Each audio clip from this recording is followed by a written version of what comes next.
All right, so I like to break the PowerPoint lecture up into bite-sized chunks so that you have time to stop and take a break, you know, you left off.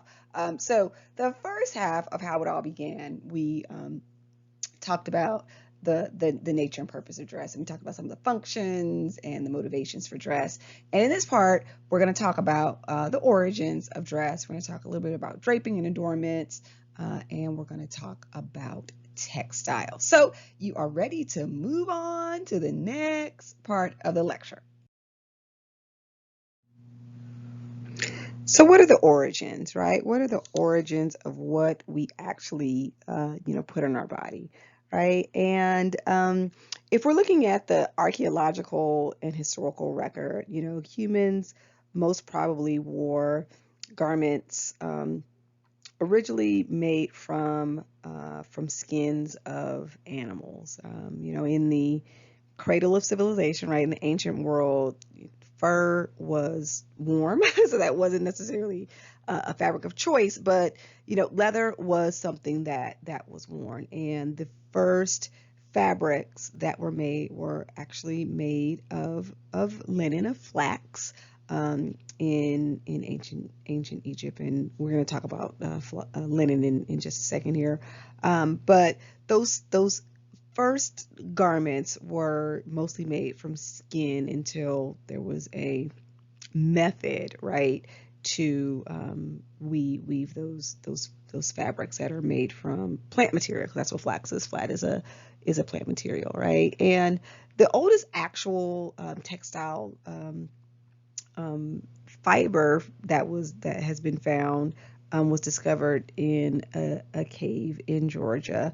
And in addition to that oldest fabric, there are a lot of depictions of Paleolithic and early humans with drawings or carvings where they do have some adornment. So let's think of dress, in these terms. We've seen a bunch of pictures and of what folks wore, what early humans wore. And if we think about it, good ideas don't change, right? And if we look at the aesthetics of some of the garments that we've seen in some of these pictures, they are still used today, right? So the draped dress, right? The tunic, believe it or not, the legging, right? The sandal, the chunky gold jewelry.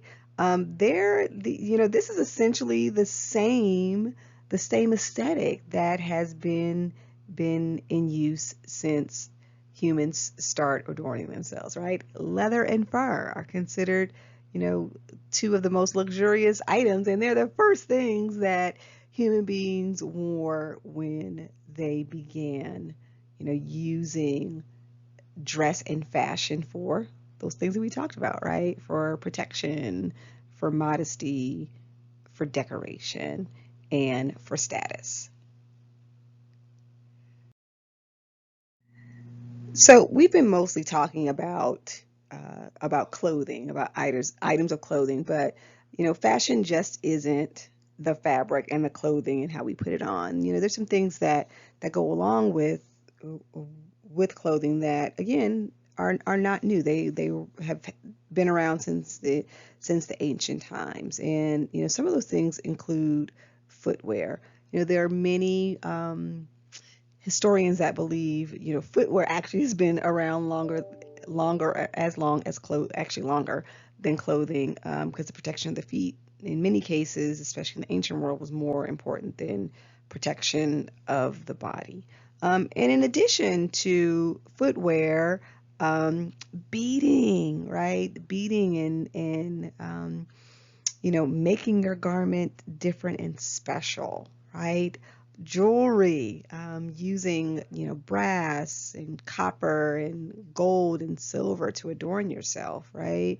And headwear, right? So adorning your body as a way of artistic expression.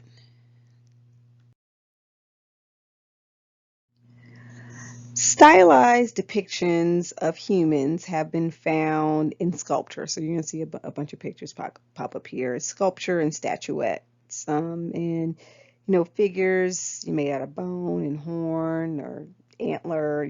Painted art in caves, on rocks, carved objects, and oftentimes many of these sculptures or statuettes are unclothed or clothed with they have minimal clothing. So, draping of skirts, um, or tunics, but a consistent theme, especially with early sculptures and statuettes, are the adornments that were most likely made from some type of beaded material that didn't have a function, right? So let's look at this little guy. This is the Venus of Wallendorf. It appears to be wearing, some kind of headgear or hair netting. It was discovered in Austria in 1908, and it dates back to, about 2,200 years before Christ. So very, very early on. And, you know, we don't know if this is a native sculpture for people that were living in Austria, if it was something that came from the ancient Near East. But archaeologists have concluded that headgear in particular seem to have had some type of religious or spiritual meaning behind it, and that these were the first interpretations of humans as being individuals.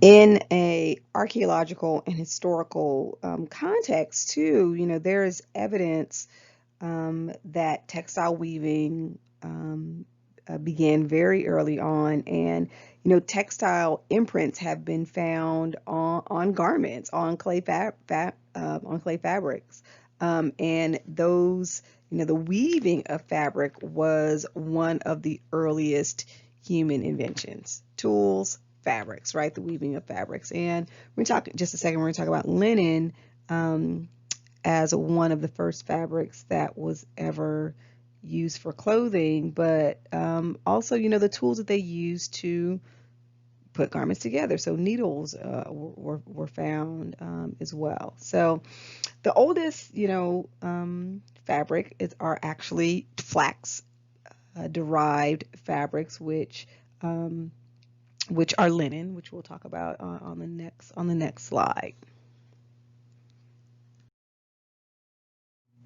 So let's talk about linen. Linen is the oldest textile in the world, and textile is different than a skin that may have been used, because textile requires for you to do something in order to get it. You have to weave it to get it into a state where it's usable. But linen is a yarn of a fabric made from the fibers of the stem of the flax plant, and it actually, like I said, is the oldest fabric in the world, and actually predates cotton. And many archaeologists and historians even think that it predates wool, even though sheep existed. Early humans hadn't figured out a way to get the wool off of the sheep, spin it, and weave it into another fabric. They may have been wearing the sheep's skin, but turning it into wool fabric is another story, right? So it's been known to have been used during the Stone Age, and obviously it was the fabric of choice for Egyptians. And ancient Egypt, when you think of, actually, when I think of linen, it goes hand in hand with what was happening in Egyptian culture. So let's talk a little bit about that, right? So again, it was first believed to have been cultivated in Mesopotamia, which is known as the cradle of civilization, right? Around 5 or 6,000 BC, so before the Common Era. And ancient Egyptians, they cultivated flax, and then it was traded with other societies in the region, right? So ancient Egypt actually had a sophisticated, linen industry, right? Mass production of linen. And linen was such a valuable commodity that it was often used as a form of currency, right? So you could pay people in a certain amount of linen, right? Again, linen is a very lightweight fabric. It doesn't hold bright colors well, so it didn't need a lot of dyeing. It was pretty much worn in its natural state. Sometimes it would end up brown or indigo-ish, blue-ish, but it was seen as a symbol of light and purity because it's such a light fabric.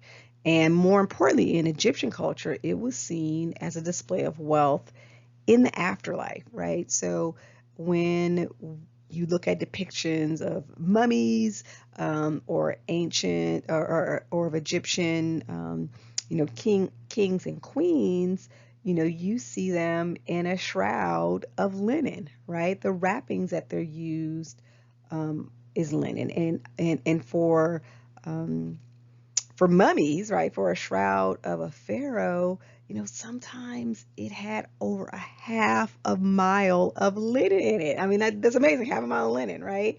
And some of the shrouds are so finely spun. Some of this linen is so finely spun that it can't be replicated to this day. So in addition to the Egyptians making pyramids that we can't figure out how they made, they also spun linen so finely that we can't even figure out, we can't even reverse engineer and make it that fine today, right? So we can't even do it with modern methods, right? And, linen curtains are in the tombs, and they were the shield of the tomb. So when these tombs were discovered, they make their way through the pyramid and into the the inner chamber, and they were walking through curtains of linen that were found almost intact after 3,000 years, which is amazing. It's really amazing. So linen is one of it's the oldest fabric known to man. We're going to talk about cotton in a little bit, but it is one of the oldest. It is the oldest fabric known to man.